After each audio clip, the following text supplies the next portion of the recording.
মাক আৰু সি মানে বহুত ডাঙৰ এটা ভিলেন আৰু তাৰ ভায়েক ৰূপটো বেলেগ কিন্তু মোক সেইকাৰণে মিডিয়াৰ আগত কেতিয়াও আহিবই নিদিয়ে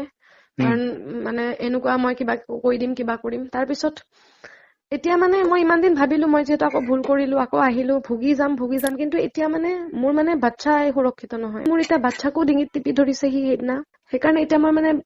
তাইৰ সুৰক্ষাৰ কাৰণে মই ঘৰত গুচি আহিলো সম্পূৰ্ণ ভিডিঅ'টোলৈ যোৱাৰ আগতে আপোনালোকক জনাই লওঁ এই ভিডিঅ'টো কেৱল সেইসকলৰ বাবে যিসকলে ভিক্টৰ দাসক ভালকৈ চিনি পায় আজিৰ ভিডিঅ'টো ভিক্টৰ দাসৰ ওপৰত লগা এটা নতুন কেলেংকাৰীৰ বিষয় আপোনালোকে নিশ্চয় জানে ভিক্টৰ দাসক চিনি নোপোৱা হয়তো অসমত বৰ্তমান কোনো মানুহেই নহ'ব কোনো অভিভাৱক অভিভাৱিকাই হয়তো ভিক্টৰ দাস তথা ষ্টুডেণ্টে ভিক্টৰ দাসক চিনি নোপোৱাকৈ নাথাকিব যেতিয়াই নিবনুৱা সমস্যা সমাধানৰ বাবে 26,000 পোষ্ট অসমত মুক্তি পাইছিল আৰু তেতিয়াই ভিক্টৰ দাসে এটি আৰোপ লগাইছিল যে এই চাকৰিৰ বাবে বহুতো ঠাইত পইচা চলিছে বুলি আৰু এই সম্পৰ্কে তেওঁক এৰেষ্ট কৰিছিল আৰু পুলিচৰ জেৰাৰ পিছত বহুত দিন পিছত তেখেতক জেৰাৰ পৰা উলিয়াই দিয়া হৈছিল সেই ভিক্টৰ দাসৰ চিনাকি আপোনালোকক দিবলৈ হয়তো দৰকাৰ নাই ভিক্টৰ দাসে এটি স্ক'ৰ ডেমি নামৰ কোচিং চেণ্টাৰো চলায়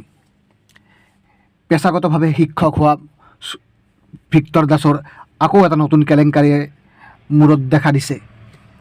ভিক্টৰ দাসৰ এইবাৰৰ কেলেংকাৰীটো হৈছে তেওঁৰ ঘৰৰ মানুহ তেওঁৰ পত্নীয়ে দিছে তেওঁৰ পত্নী তথা পৰিয়ালৰ লোকে দিছে যে ভিক্টৰ দাসে হেনো পত্নীক মাৰপিট কৰে বাকীখিনি ৰেকৰ্ডিংলৈ আগবাঢ়ো আৰু আপুনি কমেণ্ট কৰি জনাওক আপুনি কি ভাবে ভিক্টৰ দাস সঁচাই দোষী নে নিৰ্দোষী সি নৰ্মেল অৱস্থাটো মাৰিব পাৰে সি এটা বেলেগ ধৰণৰ মানুহ এই মাত্ৰই তাৰ ৰূপ বেলেগ এই মাত্ৰই তাৰ ৰূপ বেলেগ ধৰণৰ এটা মানুহ মদ খালেতো তাৰ ৰূপটো বিভৎস হয় না তাই যেতিয়া মোক মাৰি আছিল ঘৰত দেউতাক মাৰাৰ ধমকি দিছে মোৰ বাচ্ছাক কোলাত লৈ পেলাই পলাব খুজিছিলে ইন টাইম পুলিচ আহি পালে আৰু এতিয়া সেইকাৰণে পুলিচত কালি কেছটো দিলো মোলে মদ চদ খাই লৈ আহি